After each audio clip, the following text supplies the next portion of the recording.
Programa Visão Espírita. Apoio. Livraria Espírita Guilom Ribeiro. América Chaves Seguros. E Precision Hospitalar, distribuidora de medicamentos.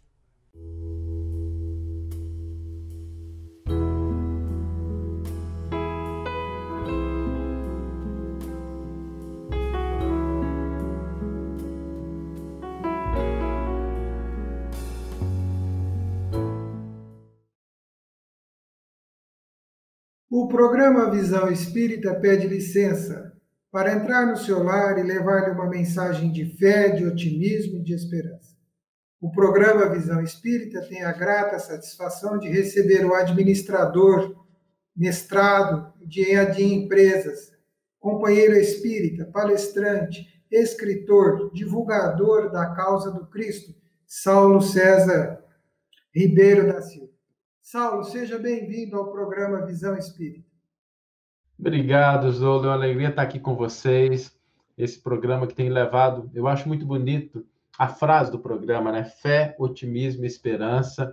E para mim é uma honra, uma alegria estar aqui com vocês, compartilhando essas mensagens, né? De fé, de otimismo e de esperança.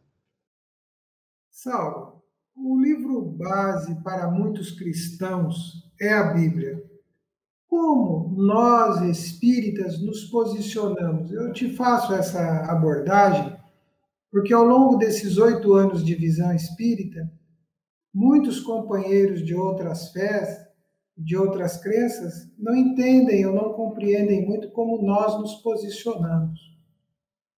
Essa é uma pergunta muito importante, viu? Porque quando nós falamos da doutrina espírita, ela tem um vínculo muito profundo com o Evangelho de Jesus.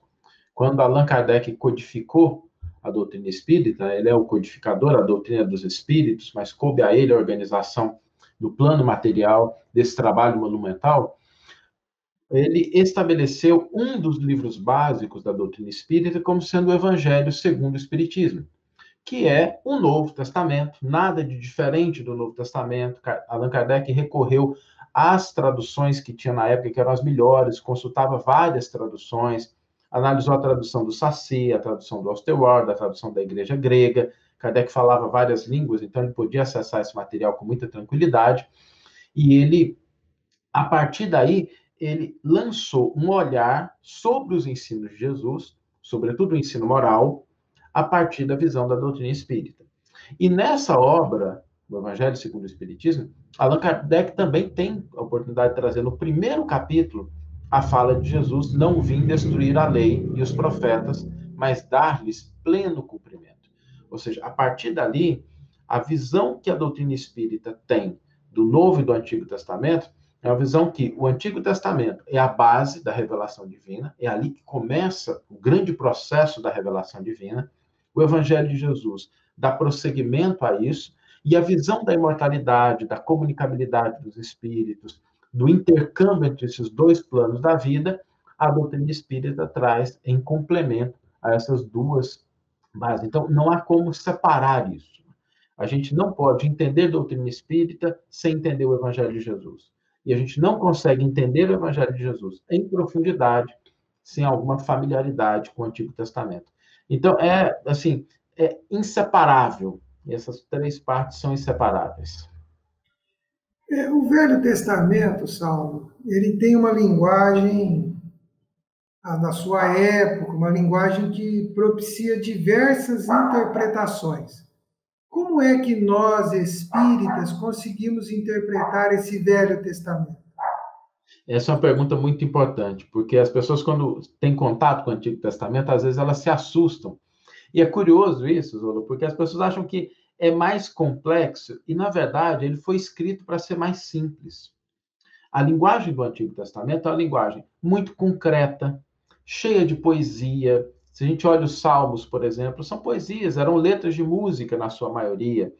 Então, eles foram escritos, esses textos foram escritos para serem acessíveis. Esse foi o grande objetivo deles. Só que, quando a gente fala de tornar-se acessível, existem 2 instâncias da nossa cabeça, né? O intelecto e o coração. Esses textos são direcionados ao coração, a causar uma impressão, um sentimento. É impossível a gente ler o Antigo Testamento e ficar ali inerte em relação às narrativas que são feitas. Ora a gente se assusta, ora a gente chora, ora a gente acha bonito, ora a gente estranha, mas ficar inerte é impossível. E essa realmente é a intenção da linguagem hebraica, sobretudo, que busca tirar a pessoa dessa zona de indiferença. O Antigo Testamento ele foi escrito para que a gente possa criar esse sentimento perante a base da lei divina. Então, naquela época, as pessoas entendiam isso de uma maneira muito tranquila. Acontece que quando a gente vai traduzir essa linguagem para as línguas modernas, os tradutores têm dificuldades naturais. E aí, às vezes, os textos saem com rebuscadas expressões, saem com sofisticadas, porque ele está tentando explicar aquilo. Não é maldade do tradutor, é porque ele está lidando realmente com uma linguagem muito diferente. E isso, às vezes, causa alguma estranheza. Qual que é a grande recomendação? Em primeiro lugar, a primeira coisa que a gente deve fazer é ler o texto. Lê o texto inteiro, né? Saboreia, toma contato com o texto, entende um pouco ele, porque muitas vezes as pessoas vão lendo e, assim, deu 3, 4 versículos, já começam a raciocinar, pensar, fazer cálculo, e não é esse o objetivo, né? A primeira aproximação deve ser assim, ler o texto. Pega a Gênesis, pega o Êxodo, que é uma narrativa tão bonita, vamos ler o texto. Alguns são mais desafiadores, como Números, por exemplo, mas vamos ler o texto, vamos ter contato com aquele texto. E a partir daí, o que a gente deve fazer? Pegar aquelas passagens que a gente mais se afinizou, ou que a gente quer aprofundar, e aí a gente buscar naquelas passagens o apoio, a ajuda de ou um texto, um livro que nos ajude a entender a cultura da época, os hábitos das pessoas naquela época, ou algum livro de interpretação. Existem vários livros que nos ajudam a entender esse contexto. Até algumas Bíblias, as melhores Bíblias, por exemplo, elas vêm cheias de notas ali, que também nos ajudam a entender. Então, essa recomendação, ler o texto inteiro, se familiarizar com ele, e aí depois pegar aquelas passagens que chamam mais atenção, e aí, sobre elas, a gente se debruçar e fazer um estudo mais aprofundado, seja na casa espírita, junto com outros companheiros. E eu sempre brinco que a Bíblia é um convite a gente compartilhar, a gente estar junto, porque é mais gostoso quando a gente está junto. E não importa nem se a gente é da mesma religião. Se a gente tem um companheiro que é católico, que é um companheiro que é evangélico, que é protestante, poxa, vamos sentar, vamos conversar, vamos debater sobre esse tema, se aprofundar sobre aquilo, e a gente vai ter aí momentos muito agradáveis de crescimento, de entendimento e de conexão com outras pessoas também. O estudo do Velho Testamento, ele nos chama a... Ele tem uma linguagem muito apropriada do seu tempo, e a hora que nós vamos, tem até um momento que se assusta um pouco nessa hora. A gente vê umas coisas ali que dá um pouquinho de medo, né? É porque é uma linguagem tão simbólica, é interessante isso, porque na língua hebraica, o texto do Antigo Testamento ele foi escrito numa língua de 3.500 anos atrás. Então, não é uma língua moderna. Não tem todos os artifícios gramaticais que a gente tem, não tem todas as possibilidades de expressão. Para a gente ter uma ideia, o hebraico antigo ele está numa transição ali entre os hieróglifos e as línguas modernas. O hebraico ele não tem vogal, então não era nem uma língua que você escrevia assim, ficava evidente para todo mundo. Né? Precisava parar, pensar, entender o que estava ali nas raízes das palavras. E isso dá ensejo a muitas coisas complexas. Por exemplo, hoje a gente pode falar assim, que uma moça, quando a gente olha uma moça, fala assim, nossa, uma moça alegre, uma moça vivaz, uma moça que tem energia. Não tem jeito de você expressar isso no Antigo Testamento, porque não existiam palavras e substantivos abstratos. Então, ali, quando a gente vai ler o texto, está escrito assim, fulano é como uma gazela. Aí você fala assim, poxa, mas como isso? Né? Por quê? Porque a gazela era aquele animal saltitante, que tinha energia, que tinha vivacidade. Então, essas figuras de linguagem estão muito presentes. Por exemplo, às vezes a gente lê na nossa Bíblia escrito assim, estou feliz. E aí, você vai lá no Antigo Testamento, na língua original, está escrito assim, tenho gordura entre os dentes. Você fala, poxa, mas como é que aconteceu aqui? Mas é porque numa época em que os recursos eram escassos, quando você tinha a oportunidade, né, de fazer um churrasquinho, de matar um boi, que era um boi gordo, que tinha gordura, ou seja, a carne era saborosa, macia, e você tinha a oportunidade de comer aquilo, aquilo era um ápice. Então, era uma maneira da pessoa falar, dela se referir a esse estado de alegria com algo que ela pôde absorver, com algo que ela pôde experimentar. E os tradutores, eles tentam trazer esse sentimento, essa expressão. E, obviamente, às vezes a gente fica em contato com isso e a gente se depara com visões que são, assim, muito fortes. Mas é o estilo da época. O Novo Testamento tem essa intenção de tirar a gente da cadeira. Não, a gente não fica indiferente diante do texto do Antigo Testamento. Você sabe que o Novo Testamento é, para nós, a fonte isso, de todos os ensinos de Jesus. Todas as religiões cristãs, elas se apoiam ou deveriam, pelo menos, se fundamentar nesses preceitos. Como é que o Espiritismo se posiciona? Olha, a proposta espírita ela é muito clara, porque como é que surge o vínculo da doutrina espírita com o Evangelho de Jesus? É importante a gente entender isso, porque o Espiritismo ele nasce do estudo de fenômenos mediúnicos que surgiram ali na segunda metade do século XIX e que Allan Kardec começa a estudar com o interesse. Na verdade, ele não tinha nem muito interesse no começo, ele achava que isso era uma moda passageira, que ele não precisava se preocupar com isso, que isso logo passava, era mais uma das modas dos salões franceses daquela época. Até um dia que ele vai numa reunião, a convite de um amigo, e mais por desencargo de consciência, porque o amigo estava insistindo tanto, e ele falou assim, não, eu vou, que pelo menos eu não tenho mais que suportar ele me pedindo sempre. E aí, quando ele chega lá, Allan Kardec, ele elabora uma pergunta, que é uma pergunta muito importante. Ele vendo aqueles fenômenos, né, das mesas girantes, expressando ideias, ele elabora a seguinte pergunta: eu não posso crer que uma mesa possa pensar. E aí a resposta vem: mas não é a mesa que pensa, somos nós, os espíritos dos homens e mulheres que outrora habitávamos os corpos de carne, que viemos aqui vos revelar as leis que regem esse intercâmbio e o mundo espiritual. Aí, a partir daí, Allan Kardec começa a estudar esse fenômeno, sem nenhuma pretensão ainda de estabelecer uma doutrina, uma religião, ele começa a analisar. E em determinado momento, consultando os espíritos, através de vários médios, Allan Kardec pergunta assim: em que consiste a lei natural? E os espíritos respondem. Essa pergunta está lá no Livro dos Espíritos, número 614. Os espíritos respondem: a lei natural é a lei de Deus, única verdadeira para a felicidade do homem. Indica-lhe o que ele deve fazer e o que ele não deve fazer, e ele só é infeliz quando dela se afasta. Ou seja, existe uma lei escrita pelo Criador para que nós sejamos felizes. Allan Kardec pergunta, então, aonde essa lei está escrita? Na questão 621. E os espíritos respondem, na consciência. E entendendo a dificuldade que a gente tem de consultar a própria consciência, porque às vezes a gente tem tempo para falar de muitas coisas, mas a gente não silencia para ouvir a voz da nossa consciência.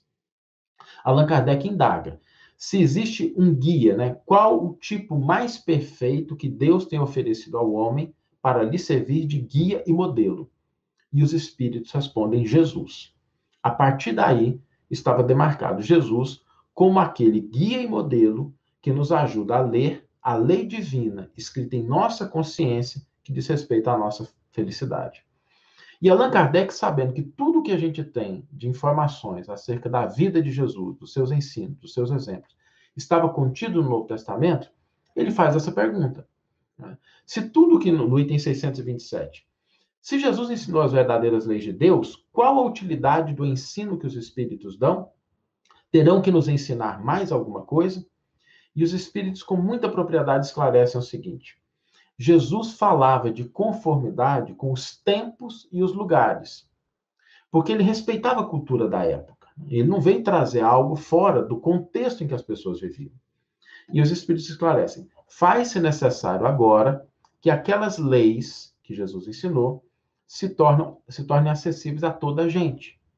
porque muitos são os que não a compreendem, e ainda mais aqueles que não as praticam.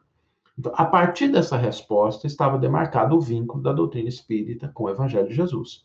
A doutrina espírita olha para os ensinos do Evangelho, para as falas de Jesus, buscando entender as leis divinas que dizem respeito à nossa felicidade, para que a gente possa colocá-las em prática, no cotidiano da nossa vida. Os ensinos de Jesus, tomados ao pé da letra, são apresentados pelos evangelistas de acordo com a sua forma de escrever. Podemos dizer que conforme as características da personalidade de cada evangelista. Até depois, se você puder fazer um breve comentário sobre isso, nós te agradecemos. Temos ordem de relevância nos evangelhos? Qual estudar primeiro? Eu faço toda essa pergunta porque lá na frente nós vamos falar do Evangelho por Emmanuel, que é um trabalho seu, muito bem elaborado, que, aliás, eu consulto regularmente, te agradeço por ter feito ele, tem me ajudado muito. É um agradecimento particular agora, pessoal. Obrigado. Agradeço muito. Eu vejo que o conteúdo do Evangelho de Mateus, ele nos parece mais denso, né? mais detalhado. Como é que sugestão você dá para esse estudo, como você deu para estudar o Velho Testamento, ler o texto, se familiarizar? Tem uma ordem aí? Tem algum para estudar primeiro? Quais as suas ideias? Isso é muito interessante, Zola, porque a gente às vezes acha que quando a gente pega o Novo Testamento, aqueles livros foram escritos naquela ordem, né? Isso não é verdade. Por exemplo, o Evangelho de João é o último dos evangelhos. Quando João escreve o seu evangelho, todas as cartas de Paulo, que só vão aparecer ali depois de Atos dos Apóstolos, já estavam escritas. O próprio Atos dos Apóstolos também já estava escrito.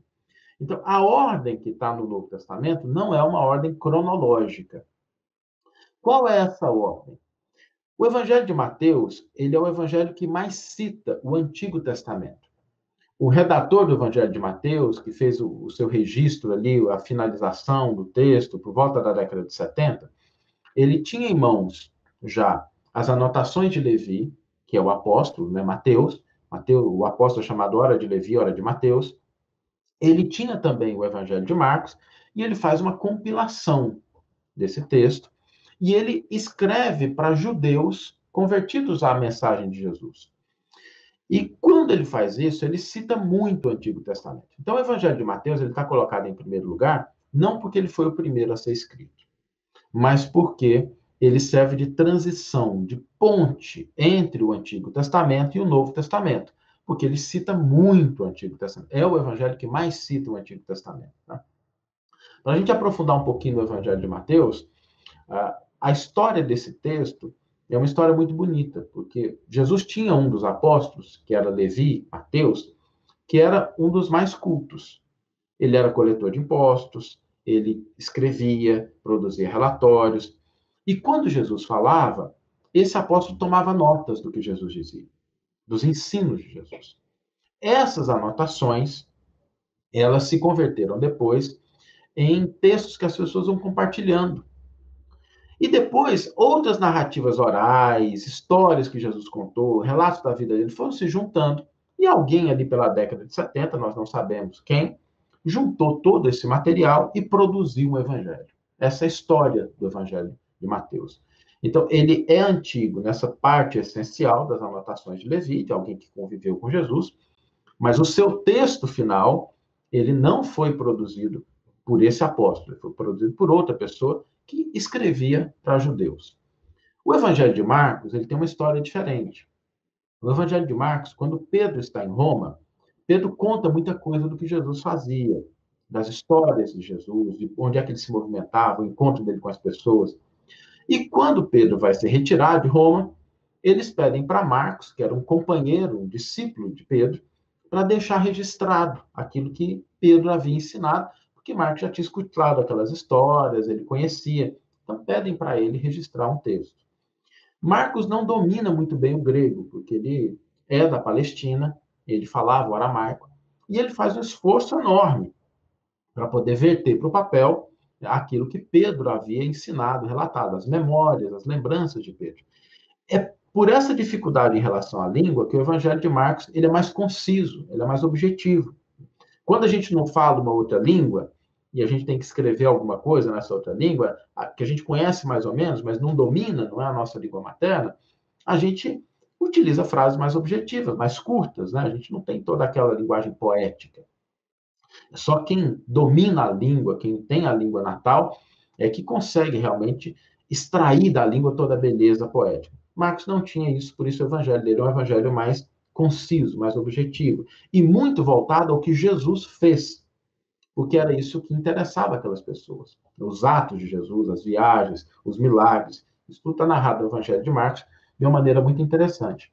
E é tão curioso isso, porque às vezes a gente pega, por exemplo, uma passagem do evangelho de Mateus, que Mateus relata o mesmo evento que Marcos relata. Mas lá no Evangelho de Mateus está escrito assim, os fariseus, né, olham para os discípulos de Jesus e perguntam, por que os seus discípulos não lavam as mãos antes de comer? E ponto. Quando Marcos relata isso, ele também fala, né, olha, perguntaram para Jesus, por que seus discípulos não lavam a mão antes de comer? Só que Marcos, como não está escrevendo para um público judeu, porque esse era um hábito dos judeus da época, ele explica. Ele fala, por que os judeus têm o hábito de lavar as mãos até os cotovelos antes das refeições? Porque ele está escrevendo para um público que não é judeu. O Evangelho de Lucas é um grande poema. Lucas, ao contrário de Marcos, domina o grego. Tem no grego a sua língua de expressão, a sua língua natal, e ele escreve com muita beleza, com muita facilidade. Por isso é o Evangelho das grandes parábolas, é o Evangelho mais bem escrito. Toda a linguagem de Lucas é uma linguagem muito bem elaborada. João, o último evangelista, tem uma abordagem diferente. É o evangelho mais transcendental, mais espiritual. Nada do nascimento de Jesus, da sua infância. João já começa. E no princípio era o verbo, e o verbo estava com Deus, e o verbo era Deus. É o evangelho dos grandes discursos de Jesus, muito augusto, daquilo que se tornou uma escola joanina de pensamento. Então, cada um desses textos traz uma perspectiva da mensagem de Jesus. E é muito importante a gente lembrar do seguinte: o evangelho, a boa notícia, a palavra evangelho significa boa notícia, boa nova. A boa notícia não é o texto. O texto é aquele que registra a boa notícia. Mas a boa notícia é aquilo que Jesus veio trazer e que ele viveu. Uma lei divina que diz respeito à nossa felicidade. O texto é como um convite para a festa. Tem lá a data, o horário, como é que a gente tem que se vestir, tem as orientações direitinho. Mas ele não é a festa em si. Os textos do Novo Testamento são a mesma coisa. Para que a gente entenda o máximo da mensagem de Jesus, a gente deve se lembrar que, se fosse para ser um texto, Jesus teria escrito. Se o objetivo fosse produzir um texto, Jesus teria sentado e ele mesmo escrito. Mas Jesus nada escreveu. As pessoas que conviveram com ele ficaram tão impressionadas pela convivência direta ou indireta que elas, do seu ponto de vista e para um público específico, produziram um texto. Então, para a gente ter uma visão completa da mensagem, da boa nova de Jesus, nós temos que ter essa perspectiva de todo o Novo Testamento, todas as cartas de Paulo, a carta de Pedro, de João, de Judas, de Tiago, o Apocalipse, e o Antigo Testamento, que é a base cultural na qual esses textos surgem. Aí a gente consegue se aproximar com mais profundidade dessa grande mensagem de alegria, de paz, que é o Evangelho. Sabe, Saulo, eu me lembro que no livro Paulo Estevão, uma determinada narrativa, né, Paulo vai dizer daquelas anotações que ele tinha guardado com ele, principalmente quando ele vai viver a sua experiência de isolamento, né, vai trabalhar na sua profissão de família. Ele se apegava àqueles registros, né, e lia. E Paulo, uma pessoa culta, falava várias línguas, né, uma pessoa no espírito altamente preparado para a tarefa que ele tinha e que desenvolveu. Se o cristianismo está onde está hoje, é que Paulo foi o seu grande divulgador.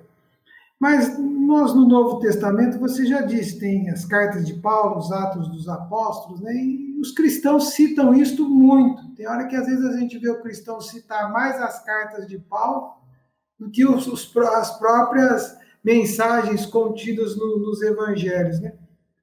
Quais são essas origens? Como que isso acontece? Elas existiram em que formato? Como é que elas chegaram até nós, essas cartas? Esses atos, como é que foram feitos isso? Você pode nos ajudar a contextualizar essa narrativa, essa história? Olha, essa é uma história fascinante, porque no livro que você mencionou, que é um livro extraordinário, Paulo e Estevão é uma obra de um valor para a gente entender o cristianismo nascente, que a gente ainda vai levar alguns séculos para entender. E quando nós temos Emmanuel relatando em Paulo e Estevão a história dessas cartas, tem duas coisas que são importantes a gente entender. Primeira coisa, que são cartas mesmo. Não é tratado teológico. Paulo não está ali fazendo nenhuma filosofia. Ele está escrevendo para comunidades. A carta que talvez seja a carta que mais resume um pouco desse aspecto, né, da teologia, que é a carta aos Romanos, que é a primeira que está ali colocada. As cartas de Paulo, a ordem delas no Novo Testamento, a gente está falando das ordens, né? Como é que elas são organizadas? Por ordem de tamanho e tipo, gente. Não tem nada a ver com cronologia. São divididas em dois tipos. As cartas dirigidas às comunidades, Romanos, Coríntios, Tessalônica, Colossenses, e depois as cartas dirigidas a indivíduos, né? E ali nós temos Timóteo, Tito, e são assim que elas são separadas. E Hebreus está lá no final, porque Hebreus é uma categoria diferente. Saulo, Então, eu vou te pedir que você continue a nos explicar isso no próximo programa Visão Espírita, porque nós estamos chegando no final e vamos deixar aqui todo mundo com sabor de quero mais e vem mais informação. Maravilhoso, é encantador ouvir os seus esclarecimentos. Eu vou te pedir que em 20 segundos você deixe uma mensagem de encerramento desse Visão Espírita para o nosso amigo ouvinte e telespectador. Olha, a mensagem é: se aproxime desses textos. A gente não pode avaliar o quanto a nossa vida muda quando a gente se aproxima dos textos, né? Daquela fala de Jesus, da narrativa daqueles que conviveram com ele. A grande mensagem do Evangelho é para o nosso dia a dia, e quando a gente se aproxima desses textos, é como se Jesus estivesse falando ao nosso coração e à nossa mente. Então, aproximemo-nos desses textos, porque eles têm muito a nos dizer, sobretudo nos momentos de desafio pelos quais a gente passa. Amigo telespectador, te esperamos no próximo Visão Espírita. Saulo vai continuar a narrativa das cartas, explicando as cartas de Paulo para nós. Saulo vai continuar nos ajudando a entender um pouco mais o Novo Testamento. Até o próximo programa Visão Espírita.